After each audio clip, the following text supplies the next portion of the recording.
Hey everyone, have you ever felt it? That quiet inner sense that tells you something before you even have time to think? Maybe you decided to take a different route and avoided traffic, or you walked away from a deal that seemed too good to be true. That's intuition. But what if you're stuck in a stream of thoughts that are constantly changing, making you doubt your every step? What if your heart is racing not from excitement, but from fear? How do you tell the difference between the quiet voice of your wisdom and the loud, anxious noise? This question has puzzled philosophers and mystics for millennia, and today we can finally answer it by combining the ancient wisdom of the Stoics with the latest scientific discoveries in psychology and neuroscience. We're not just going to talk about theory. I'm going to give you practical tools that will help you learn to truly listen to yourself without fear or doubt. I'll share you how to become your own inner compass. And now, before we begin, I have a question for you. Think of a moment when you followed your gut feeling and it led to something amazing. Share that story in the comments below. I'm really curious to know how your intuition has helped you in life. Part 1. Deconstructing intuition, the voice of the body and mind. So, let's start with intuition. In mysticism, it's often called the voice of the soul, and in philosophy, the inner reason.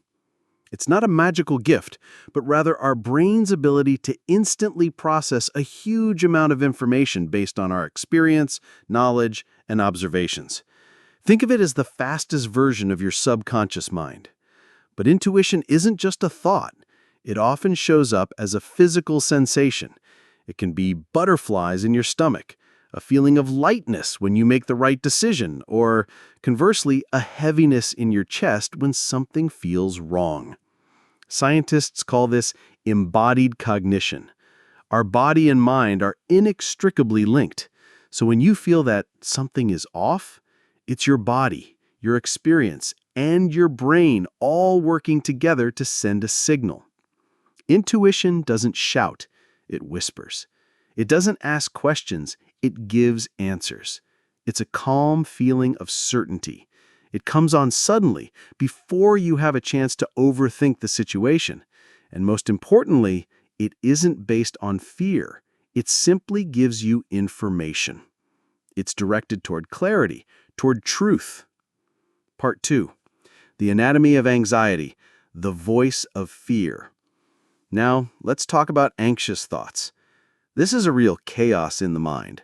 They can be loud, intrusive, and completely capture your attention. Anxiety is part of our ancient defense mechanism inherited from our ancestors.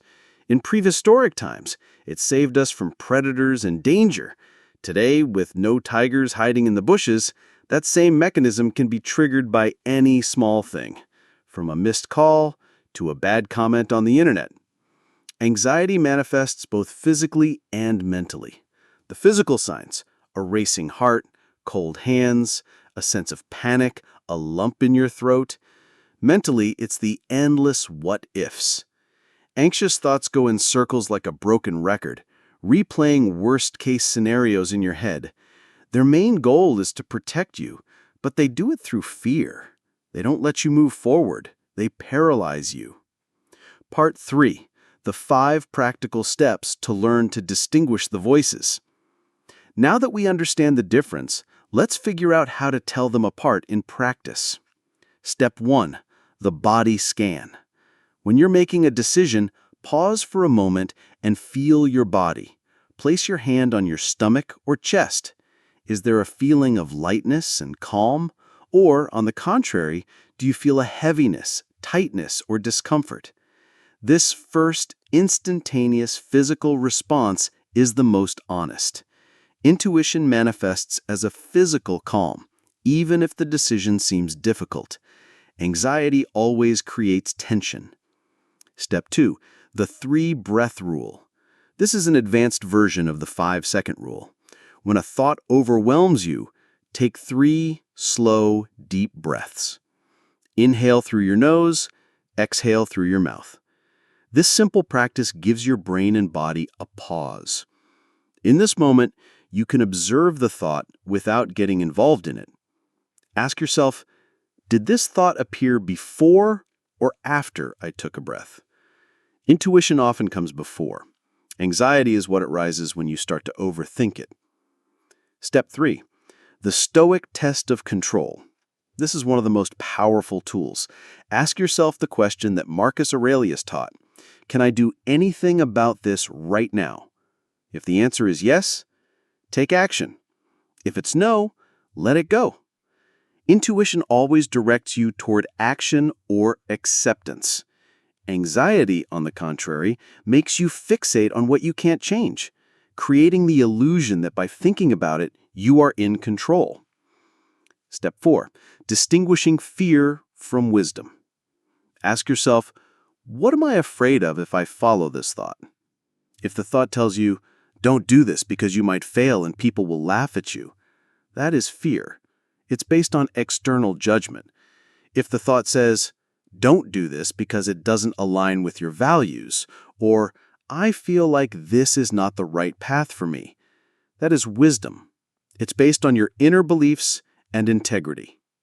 Step 5. Analysis versus action. Intuition is not endless analysis. It's a push toward action. Anxiety is endless analysis that leads to inaction. If you spend hours replaying the same problem in your head, that's anxiety. Intuition gives you an answer, and you feel that you need to act, even if it's scary. Part 4. Real-world scenarios. Let's apply these steps to 2 real-world scenarios. Scenario 1. A relationship crisis. You notice your partner has become distant. Anxiety, they don't love me anymore. They must be cheating. I knew this would end badly. Anxiety will make you panic, look for evidence, maybe even check their phone. It's a vicious cycle. Intuition, I feel that we are drifting apart. There's some tension, and we need to talk. Intuition is a calm recognition of the fact and the desire to act to solve the problem, not run from it. Scenario 2. A creative project. You're working on a project and a new idea comes to you that completely changes everything. Anxiety, this is too risky. What if no one understands? This is too different from what I've done before. Anxiety tries to keep you in your comfort zone, even if it means you'll never create something truly unique. Intuition, I feel that this is the right path. It gives me a feeling of excitement and joy, even if it's scary. I have to do this. Intuition is that inner spark that tells you to follow your truth, not expectations. Conclusion, your inner compass. Remember, intuition is your inner compass. It's not always logical, but it always leads you to your true purpose. And anxiety is a defense mechanism that tries to protect you, but often leads you astray. Your task is to learn to distinguish between these voices, to trust yourself, and to act. Start small. For 1 week, every time you make a decision, pause and apply these 5 steps. Pay attention to your feelings and thoughts, and over time, you'll learn to trust your gut. If this video was helpful, give it a like so I know to create more content like this. And don't forget to subscribe to the channel so you don't miss our next videos. See you soon.